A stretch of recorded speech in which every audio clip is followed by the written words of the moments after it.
ഇത് നമ്മൾ ഉണ്ടാക്കാൻ പോകുന്നത് ക്യാരറ്റ് ഹലുവയാണ്. അതിന് വേണ്ട ഇൻഗ്രീഡിയൻസ് 3 കപ്പ് ഗ്രേറ്റ് ചെയ്ത ക്യാരറ്റ്, ഒരു പാൻ എടുക്കാം, അത് ചൂടാക്കാൻ വെക്കാം, 1 ടീസ്പൂൺ നെയ്യ് അതിലൊഴിക്കുക. എന്നിട്ട് ഈ ഗ്രേറ്റ് ചെയ്ത ക്യാരറ്റ് അതിലേക്ക് ഇടുക.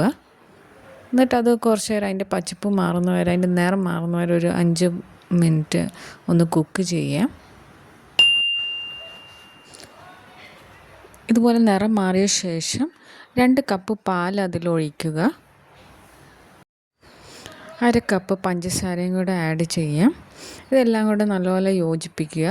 1 ടീസ്പൂൺ നെയ്യ്, 1 ടീസ്പൂൺ കാഡമവും കൂടെ ആഡ് ചെയ്യുക. എന്നിട്ട് നല്ലപോലെ യോജിപ്പിക്കുക. കളറ് വേണമെങ്കിൽ ആഡ് ചെയ്യാം. 1/2 ടീസ്പൂൺ കളറ് ആഡ് ചെയ്യാം. ഇതിന് ശേഷം നല്ലപോലെ പാലെല്ലാം ആ ക്യാരറ്റിൽ പിടിച്ച ശേഷം, പഞ്ചസാര എല്ലാം പിടിച്ച ശേഷം നല്ലപോലെ ഇളക്കി കൊടുക്കുക. ഇതുപോലെ ഇങ്ങനെ വിട്ട് വരുന്നതാണ് അതിൻ്റെ പരുവം. ഇങ്ങനെ നല്ല ഇളക്കിയ ശേഷം നമ്മൾ കാഷ്യൂ, ആൽമണ്ട് അല്ലെങ്കിൽ റീസിൻ ഇതെല്ലാം ഒന്ന് വറുത്ത് കോരിയെടുത്ത് ഇതിൽ ആഡ് ചെയ്യാം. ഒരു ഗോൾഡൻ ബ്രൗൺ ആവുന്ന വരെ എന്നിട്ട് ഇതിലോട്ട് ആഡ് ചെയ്യാം. എന്നിട്ട് നമുക്കിത് പ്ലേറ്റിലോട്ട് സെർവ് ചെയ്യാം.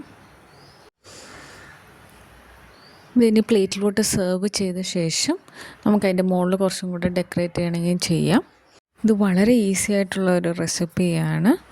കുട്ടികൾക്കും വലിയവർക്കും എല്ലാം ഇഷ്ടപ്പെടുന്ന ഒരു പലഹാരമാണ്. അപ്പോൾ എല്ലാവർക്കും എൻ്റെ റെസിപ്പി ഇഷ്ടപ്പെട്ടെങ്കിൽ like and subscribe my channel.